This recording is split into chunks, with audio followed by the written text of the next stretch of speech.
নমস্কার বন্ধুরা, smart competitive স্কুলে তোমাদের সকলকে স্বাগত। আজকের এই ভিডিওটিতে আমরা আলোচনা করতে চলেছি বাছাই করা এমন 10টি অত্যন্ত গুরুত্বপূর্ণ জিকের প্রশ্ন যা আপকামিং যে কোনো কম্পিটিটিভ এক্সামের জন্য অত্যন্ত গুরুত্বপূর্ণ হতে চলেছে। তাহলে চলো আজকের যে নতুন প্রশ্নগুলো রয়েছে সেটা নিয়ে আলোচনা করা যাক। দেখো, প্রথম প্রশ্ন কি বলেছে, দিল্লির কোন সুলতানের আমলে সর্বাধিক মঙ্গল আক্রমণ সংঘটিত হয়েছিল? Option A Iltutmish, option B Muhammad bin Tughlaq, option C Alauddin Khilji, option D Firoz Shah Tughlaq. তাহলে উত্তর কি হচ্ছে?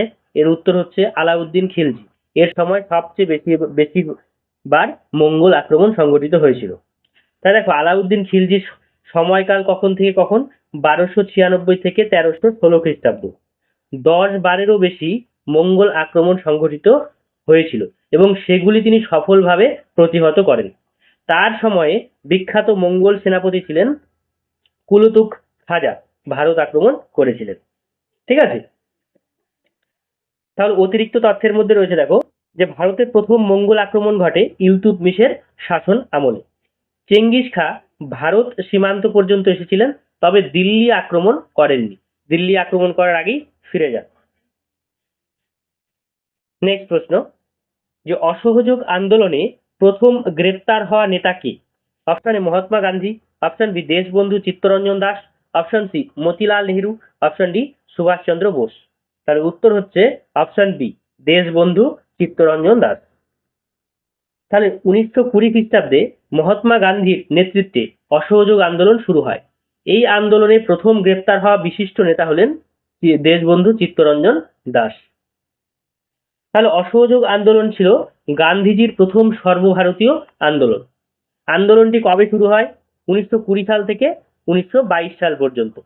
ঠিক আছে, চৌরি চৌরার ঘটনার পরে গান্ধীজি এই আন্দোলন প্রত্যাহার করে নেন।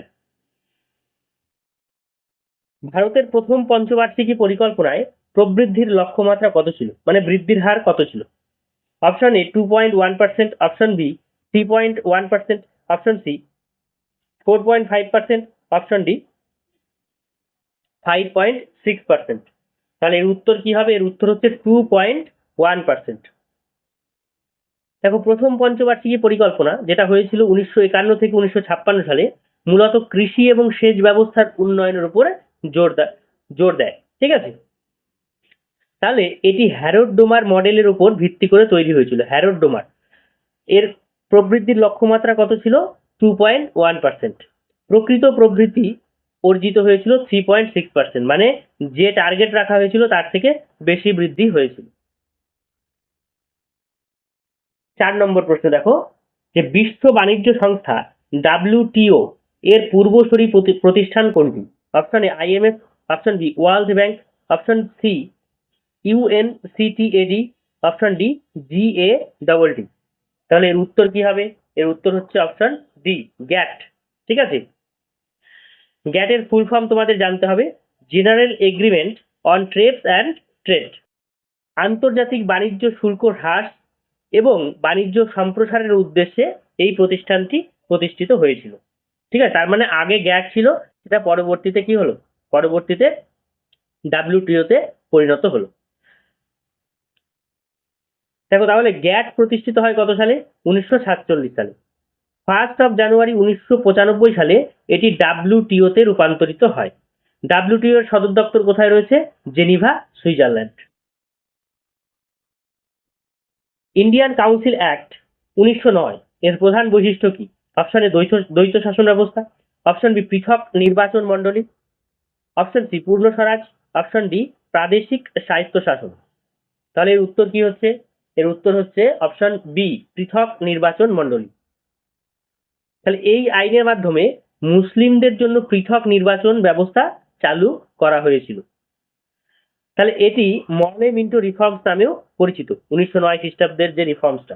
ঠিক আছে, ভাইসরয় ছিলেন লর্ড মিন্টো এবং ভারত সচিব ছিলেন জন মর্লে। এই ব্যবস্থার পরবর্তীতে সাম্প্রদায়িক রাজনীতি উৎসাহিত করে, মানে সাম্প্রদায়িক রাজনীতি পরবর্তীতে বৃদ্ধি পায়।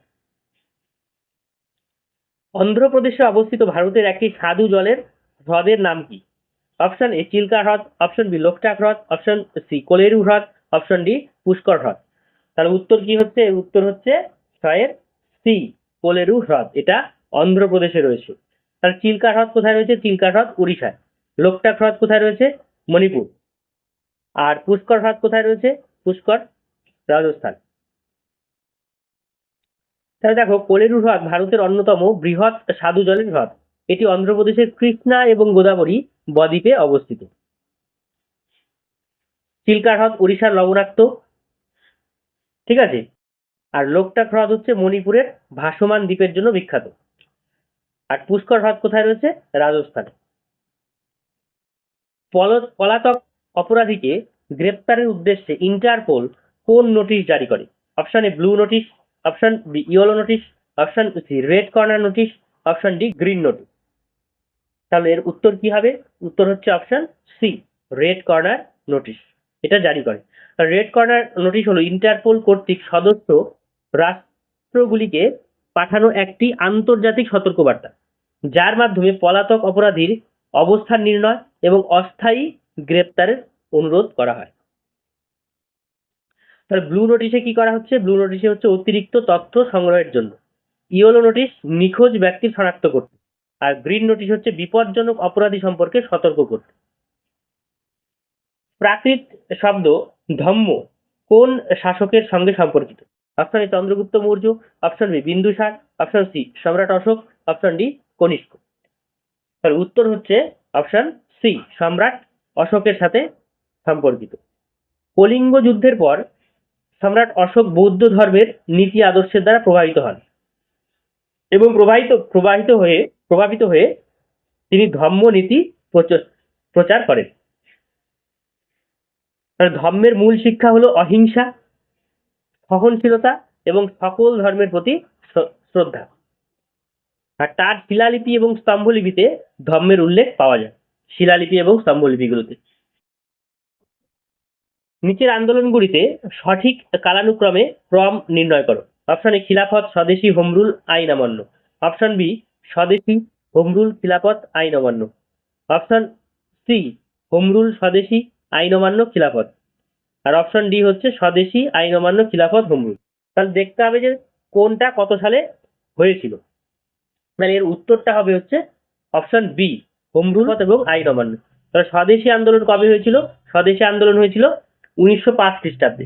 হোমরুল কবে হয়েছিল? হোমরুল আন্দোলন 1916 খ্রিস্টাব্দে।